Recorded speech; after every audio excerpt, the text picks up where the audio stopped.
to the GAB Talks by the Independent Press Award. I'm your hostess, Gabby Olzak. Today, we will be chatting with John Albedo, author of the trilogy, Rainbow Chronicles. Nutshell, book one of the trilogy, earned a distinguished favorite in the 2022 New York City Big Book Award for General Fiction. In his alter life, Albedo is known as Dr. Alan Birch Hollingsworth, a retired breast cancer specialist and history enthusiast. Prior to 2001, Hollingsworth focused on scientific writing. His first fiction novel, Flat Bellies, is a critically acclaimed coming-of-age story. His next writing adventure, Killing Alan Birch, Alan delved into a true crime account of his grandfather's murder in 1920s racially charged Oklahoma. Nutshell and book two of the trilogy, Cannibal Club, were released in May 2021 under the pseudonym John Albedo. Alan received an MD with distinction from the University of Oklahoma College of Medicine.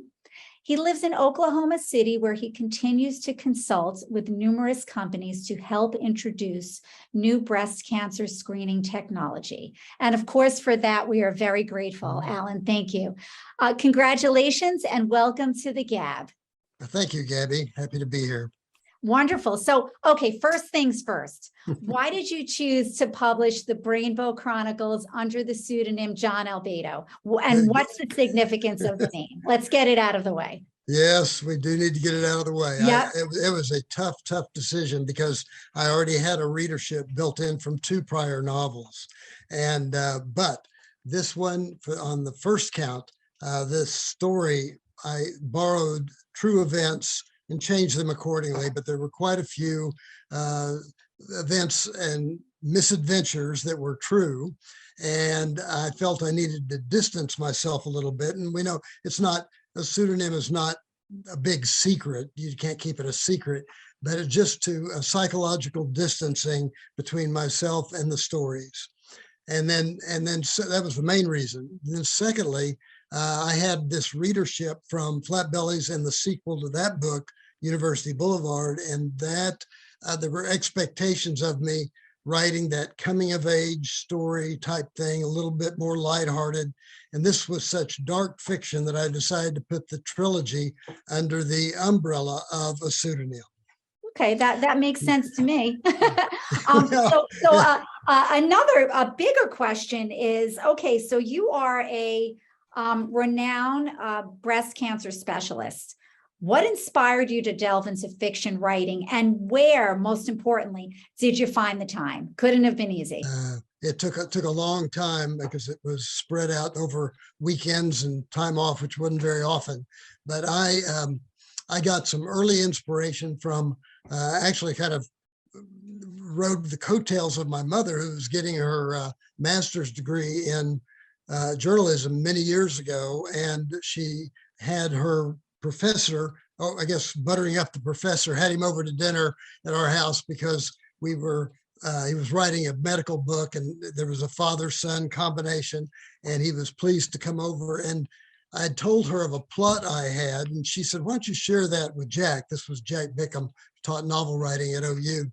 And I shared the plot with him, and he dropped everything and said, "I will co-write that with you. That's such a great, unique plot." And so my little brain was saying, "Whoa, if it's that good, I'm going to do it myself." And started going to writers' conferences, and actually came very close to a big success with this because it was so long ago. There was no such thing as a medical thriller. And I wrote this book, and Jack Bickham looked at it like a year later and said, "I've really never seen a first novel half this good." And this is a guy that's teaching novel writing at OU. So he then tore it apart. He spent multiple pages telling me what was wrong with it. But I got a similar feedback from someone else, and I took this manuscript. It went from the slush pile to a big Hollywood agent. We were talking all sorts of things. And I was in surgical training at the time. Wow. In my 20s. So my head is spinning. And then a book, Robin Cook's Coma, came out, and my story was the same thing. I was just a little bit too late, and everything just collapsed. So Oh, I lived in Los Angeles. I spent the next 10 years going to writers' conferences, learning the craft, trying to pitch my story. I figured, we can change this a little bit and make it different from Coma. And amazingly, never got the attention, never was even published, in spite of 10 years of effort. So at the end of that, I'd picked up quite a bit of knowledge about creative writing, going to all these writers' conferences I bet. and taking the periodicals and reading Writer's Digest and other things. So finally decided I had to give up where I'm going to start. And I decided to go with fiction, a story that was based on characters, not plot. So So that this was Flat Bellies. this was Flat Bellies. Okay.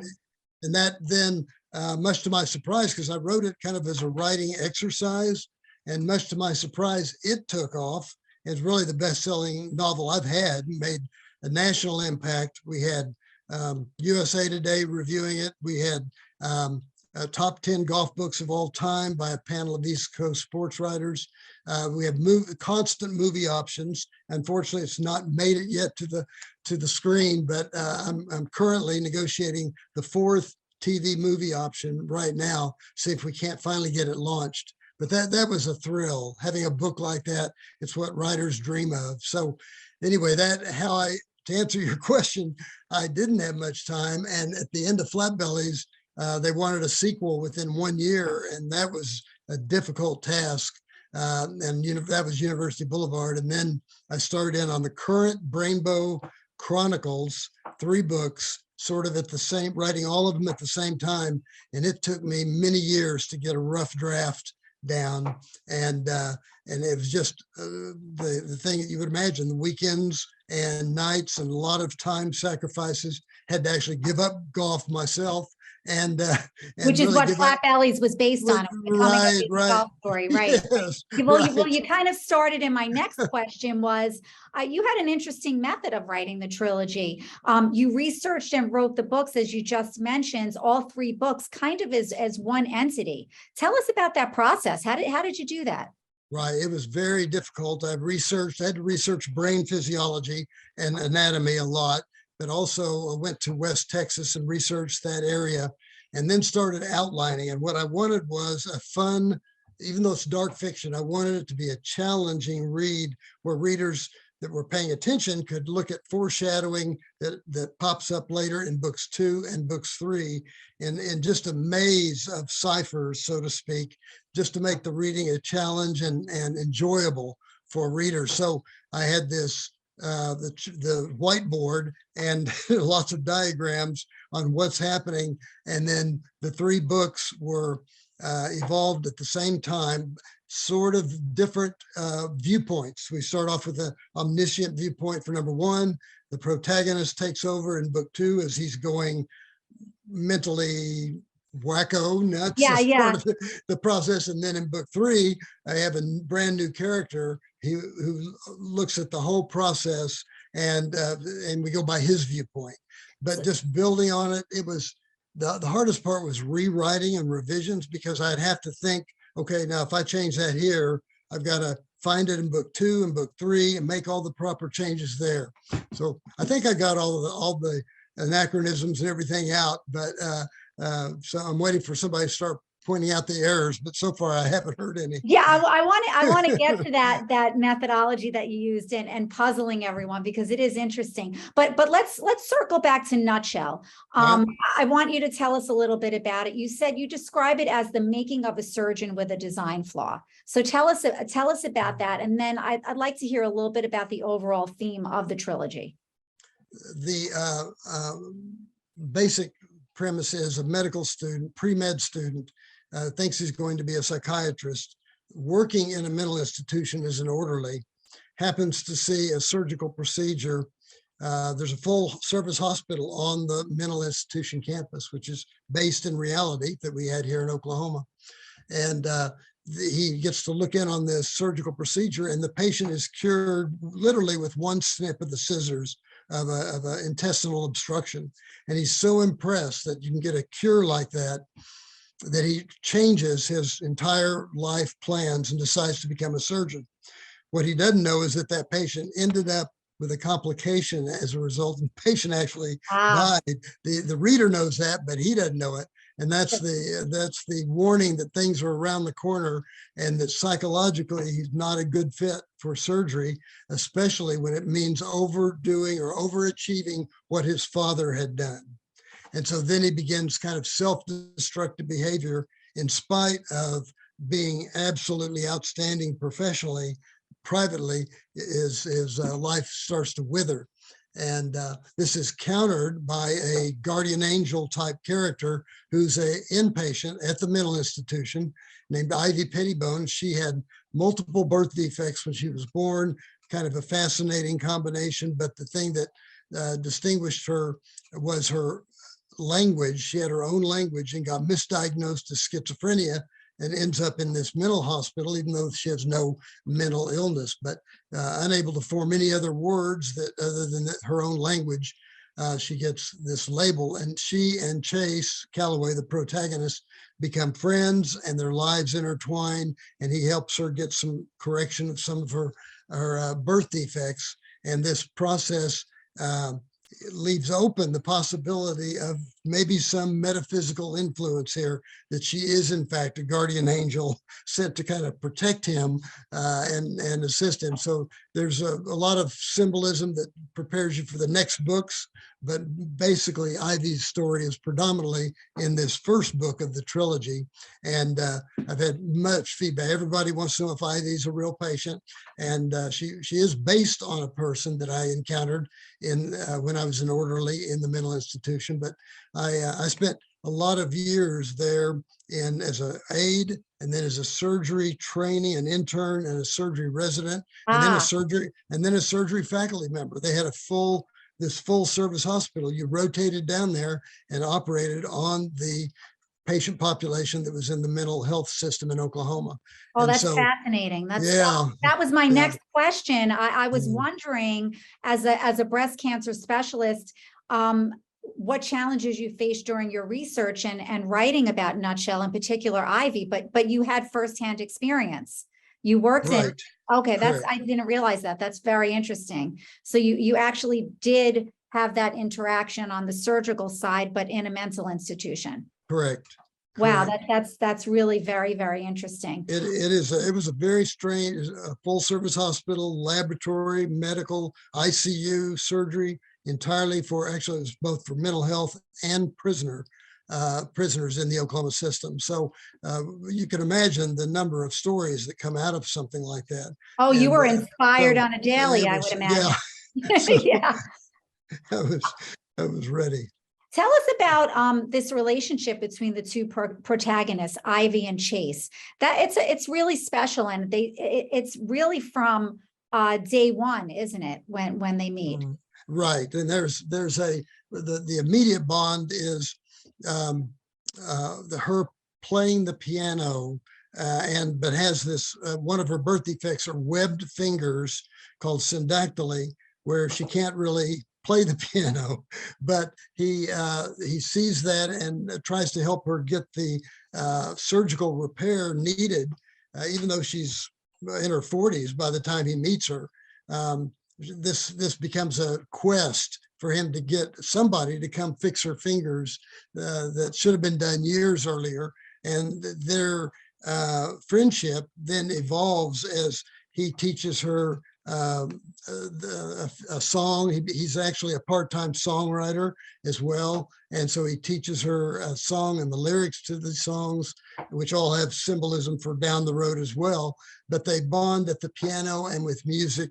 And that persists throughout the story until I don't want to give away much more, but they form a clear bond that is unusual for something like that to happen with an aide and a patient, or later a surgery resident and a patient. I could only imagine. So, Alan, you said you were quoted as saying, "I decided to weave puzzle pieces everywhere so that readers who like a challenge could put the puzzle together." A lot of symbolism and foreshadowing, as you said.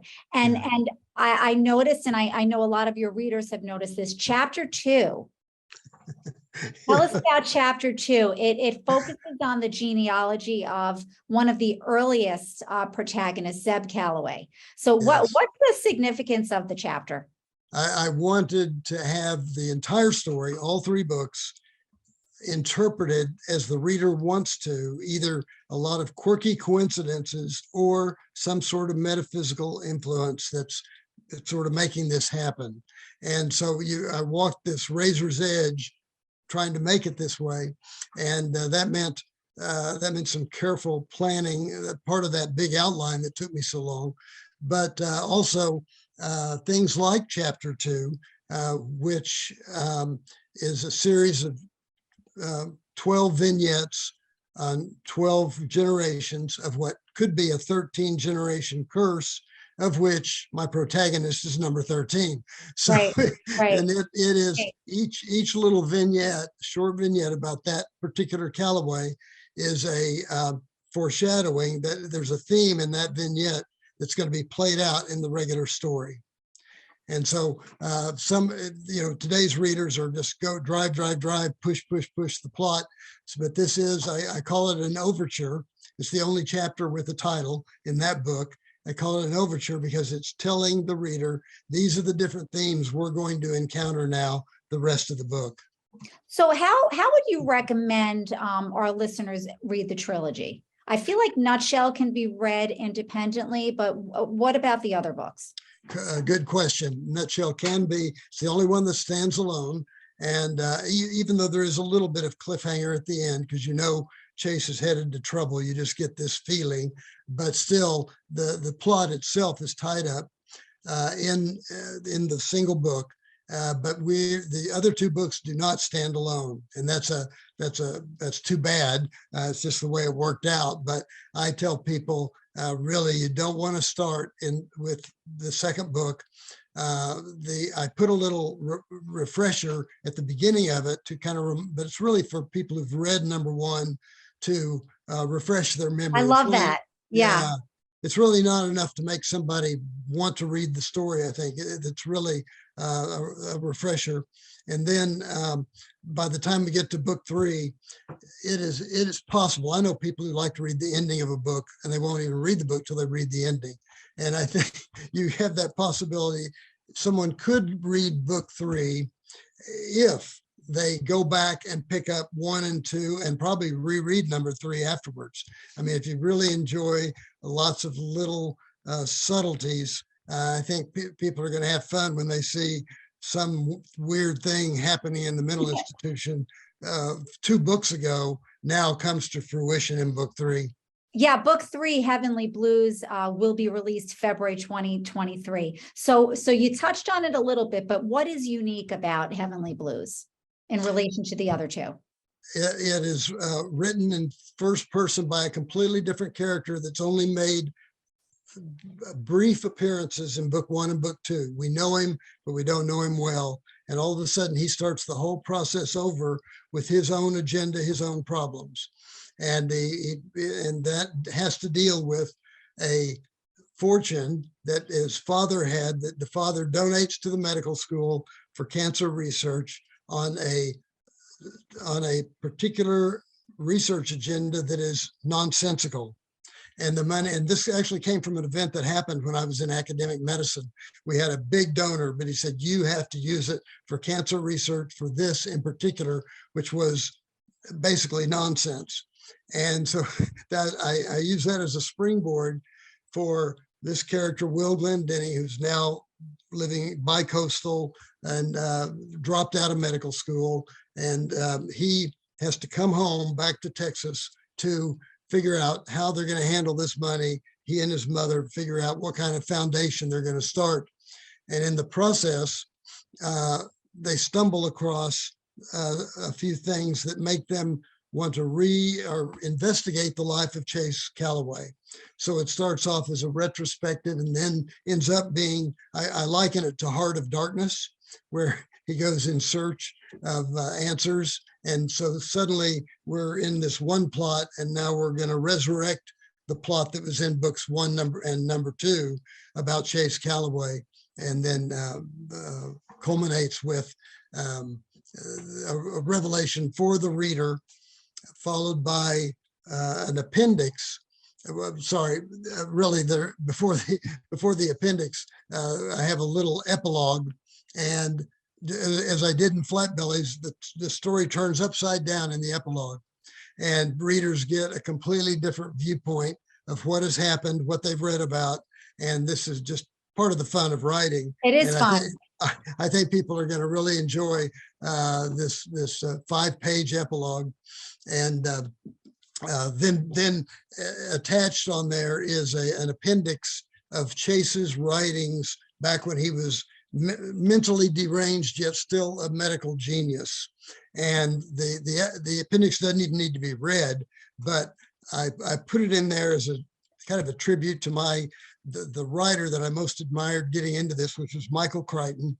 When I read Andromeda Strain before it was ever a movie, and when I saw that he was a Harvard medical student, Harvard intern, I thought, what makes Andromeda Strain so appealing, he made you think it was real with all this supplementary information about computers, and there were diagrams of computer printouts. And so to me, it's my appendix that I stuck on at the end, which actually were my notes that I was using to write book 2, and the crazy associations that actually turn out to be something between Chase Calloway, the genius, and Chase Calloway, the madman.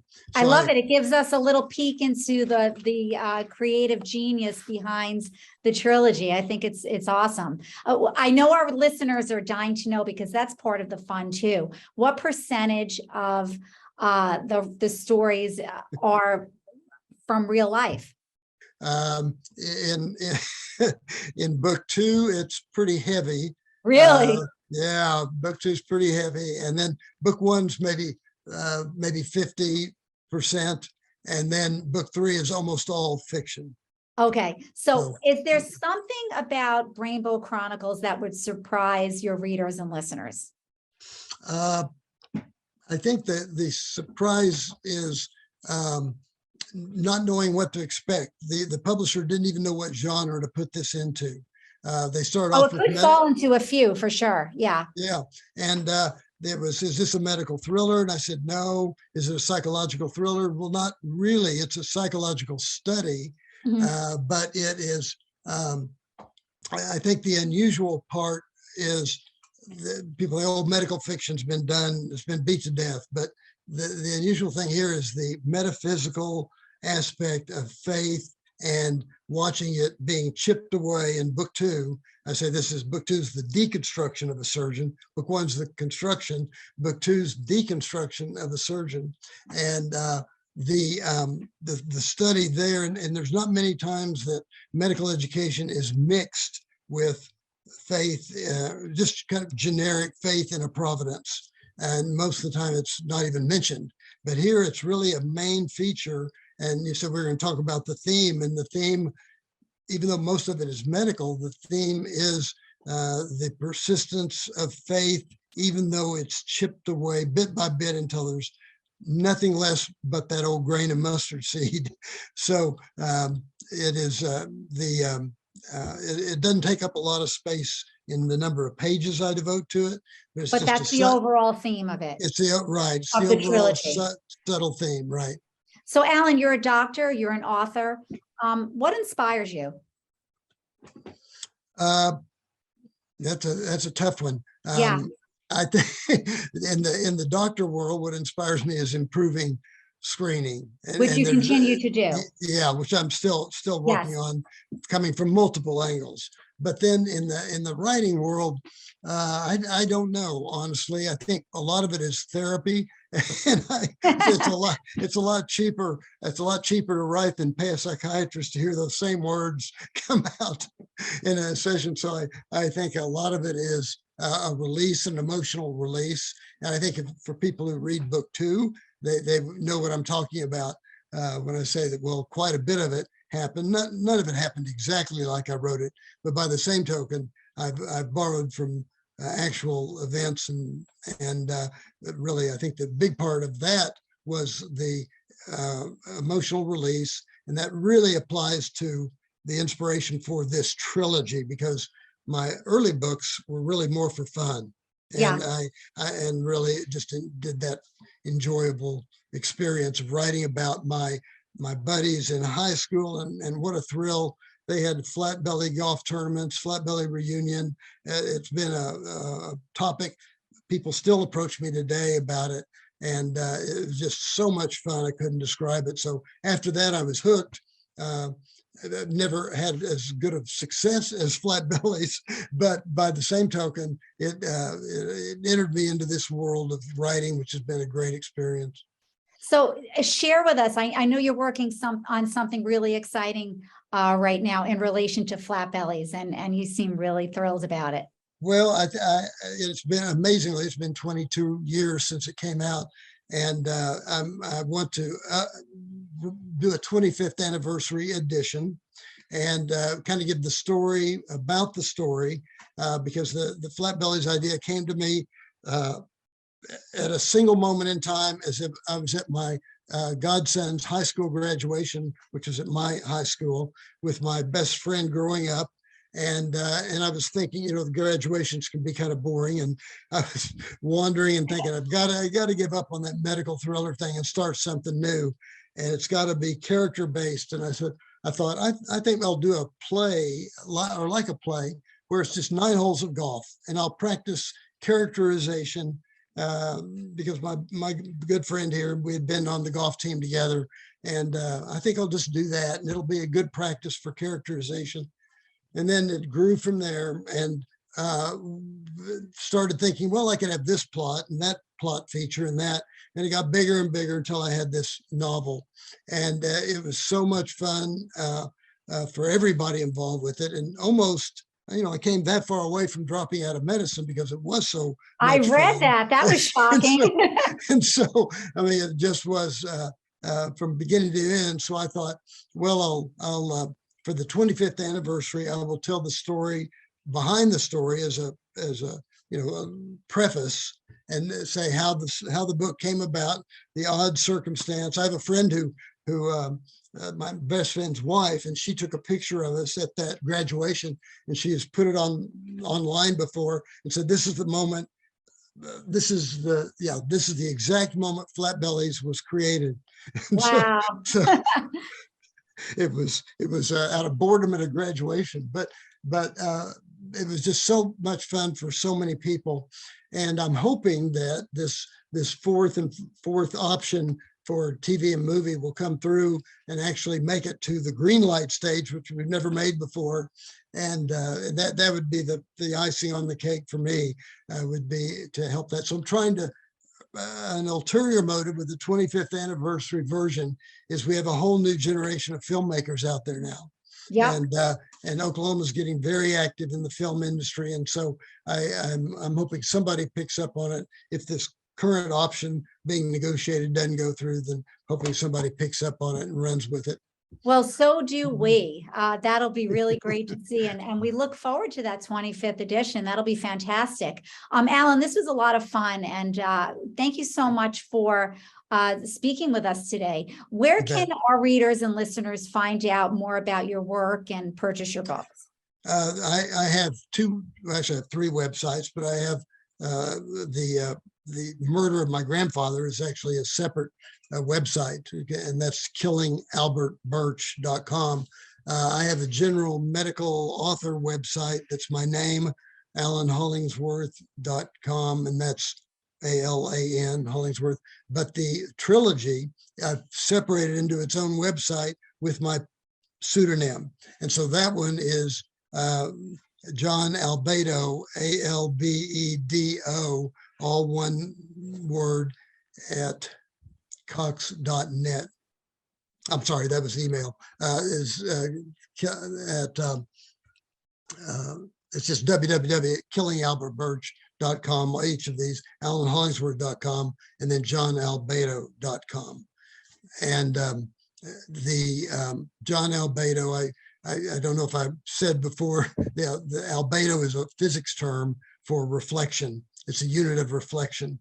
And then John Which ties into the whole theme of the trilogy. Fantastic. Right. Right. Fantastic. Well, we look forward to it, and we really hope that it does make it on the screen this time, because it is a great story. Alan, thank you so much for joining us today. Join Thank us you. next time to chat with Cheryl Lafferty Eckel, author of Reflections on Ineffable Love. This is Gabby Olzak of the GAB Talks. Until next time, keep reading. Thanks, Alan. Thank you very much, Gabby.